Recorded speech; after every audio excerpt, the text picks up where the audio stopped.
بسم اللہ الرحمن الرحیم۔ السلام علیکم ورحمۃ اللہ وبرکاتہ۔ کیسے ہیں آپ سب؟ امید کرتی ہوں آپ سب ٹھیک ہوں گے۔ خوشی و مسرت اور رنج و غم انسانی طبیعت پر آنے والے احوال ہیں۔ جوں جوں طبیعت میں اختلاف آتا ہے، احوال بھی مختلف ہوتے ہیں۔ گویا یہ احوال فطرت انسانی میں داخل ہیں۔ چنانچہ جب بھی روز عید آتا ہے تو بتقاضۂ فطرت طبیعت پر فرحت کی چادر تنی جاتی ہے، کیونکہ روز عید عطائے نعمت کا دن ہوتا ہے۔ عید کو عید اس لیے کہتے ہیں کہ یہ دن ہر سال نئی فرحت و شادمانی لاتا ہے، اور اس لیے بھی کہتے ہیں اس دن اللہ تعالی بندوں کو منافع و احسانات سے سرفراز فرماتا ہے۔ اور ایک وجہ یہ کہ بندہ اس دن اللہ تعالی اور اس کے حبیب کریم صلی اللہ علیہ وآلہ وسلم کی اطاعت و فرما برداری کی طرف لوٹتا ہے، اس لیے اس کو عید کہا جاتا ہے۔ جو بندے اطاعت و اتباع، عبادت و تقوی کے ساتھ خوشی مناتے ہیں وہ اللہ تعالیٰ کے محبوب ہیں، اور جو تکبر و نافرمانی کے ساتھ اظہار خوشی کرتے ہیں وہ اللہ تعالیٰ کے پاس مبغوض و ناپسند ہیں، جیسا کہ اللہ تعالیٰ نے ارشاد فرمایا ان اللہ لا يحب الفرحین، بے شک اللہ تعالیٰ اترانے والوں کو پسند نہیں فرماتا۔ سیدنا سعید بن اوس انصاری رضی اللہ تعالی عنہ اپنے والد سے روایت کرتے ہیں، انہوں نے کہا کہ حضرت رسول اللہ صلی اللہ علیہ وآلہ وسلم نے ارشاد فرمایا جب عید الفطر کا دن آتا ہے تو فرشتے چوراہوں پر کھڑے ہو جاتے ہیں اور ندا دیتے ہیں، اے مسلمانوں کی جماعت، رب کریم کی جانب چلو جو خیر سے نوازتا ہے، پھر اجر عظیم عطا فرماتا ہے۔ یقیناً تمہیں رات میں قیام کرنے کا حکم دیا گیا تو تم نے قیام اللیل کیا، اور تمہیں دن میں روزے رکھنے کا حکم دیا گیا تو تم نے روزے رکھے، تم نے اپنے رب کی اطاعت کی، اب اپنے انعامات حاصل کر لو۔ پھر جب لوگ نماز عید ادا کرتے ہیں تو ایک ندا دینے والا ندا دیتا ہے، سنو بے شک تمہارے پروردگار نے تمہیں بخش دیا، اب تم اپنے گھر لوٹ جاؤ اس حال میں کہ تم ہدایت والے ہو۔ تو یہ یوم الجائزہ انعام کا دن ہے، اور آسمان میں اس دن کو یوم الجائزہ انعام کا دن کہا جاتا ہے۔ شوال کے مہینے کی پہلی تاریخ کو عید الفطر کہتے ہیں، اور ذوالحجہ کی 10ویں تاریخ کو عید الاضحیٰ۔ یہ دونوں دن اسلام میں عید اور خوشی کے دن ہیں۔ ان دونوں دنوں میں دو دو رکعت نماز بطور شکر ادا کرنا واجب ہے۔ عید الفطر کے دن 13 چیزیں مسنون ہیں۔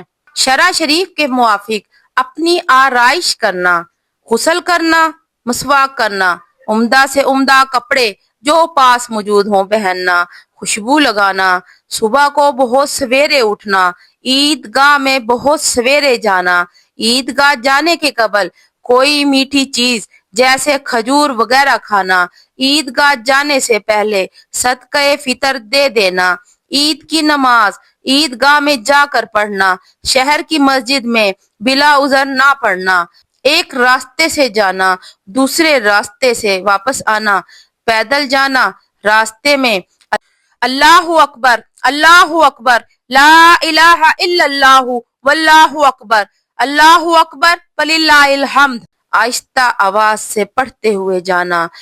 اللہ تعالیٰ کا بہت بڑا احسان ہے کہ رمضان المبارک میں روزے رکھنے کا حکم دیا، جس سے دل کی طہارت اور نفس کی اصلاح ہوتی ہے۔ اس لیے ہمارے لیے ضروری ہے کہ رمضان المبارک کے بعد عید کی نماز، جس میں اللہ اکبر زیادہ تعداد میں کہے جاتے ہیں، پڑھ کر اللہ کی بزرگی بیان کریں اور شکر ادا کریں کہ اس نے رمضان المبارک میں روزہ رکھنے کی ہدایت کر کے ہماری اصلاح فرمائی۔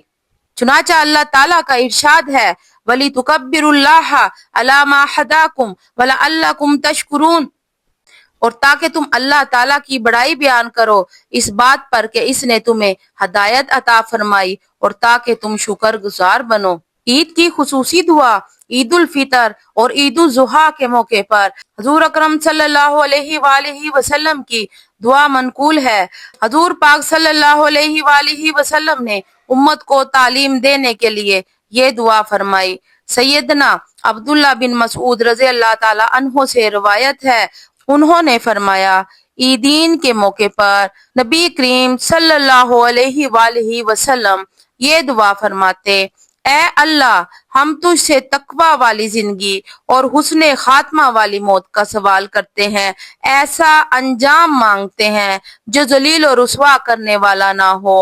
اے اللہ، تو ہمیں اچانک ہلاک نہ فرما، فوراً ہمارا مواخذہ نہ فرما، کسی حق کی ادائیگی یا وصیت پوری کرنے سے پہلے ہمیں ناگہانی موت نہ دے۔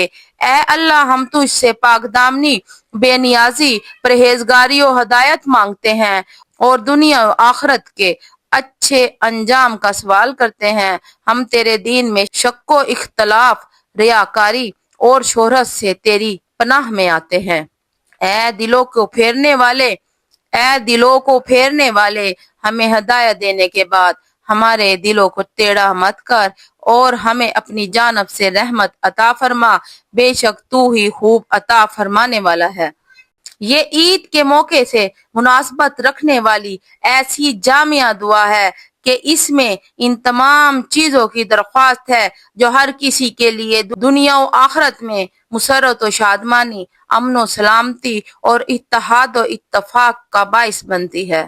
رمضان المبارک کی رحمتوں اور برکتوں سے مالا مال ہونے اور گناہوں سے پاک ہونے کے بعد ہم دوبارہ اسی گناہوں والی زندگی کی طرف نہ جائیں، بلکہ رمضان میں کی گئی تربیت سے استفادہ کریں اور آنے والے 11 مہینوں کے لیے ایک لاحلہ عمل تیار کریں، کیونکہ دنیا دار فانی ہے، انسان یہاں ہمیشہ رہنے کے لیے نہیں آیا، وقت مقرر پر اسے اس دنیا سے کوچ کرنا ہے۔